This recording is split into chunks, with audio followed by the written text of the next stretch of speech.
naiz eta Getxon bizi naiz. Apirilaren 21ean jaio nintzen eta 12 urte ditut. Irodia daukat eta begi urdinak. Nire familia dira, nire aitonak Jose Luis eta Jose Luis dira.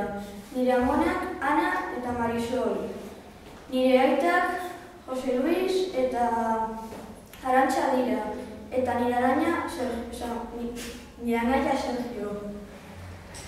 Niri futbola gustatzen zait eta talde batean jokatzen dut Diego Astogarekin. Ere bai padela gustatzen zait, oso divertigarria da eta kirol oso ona da.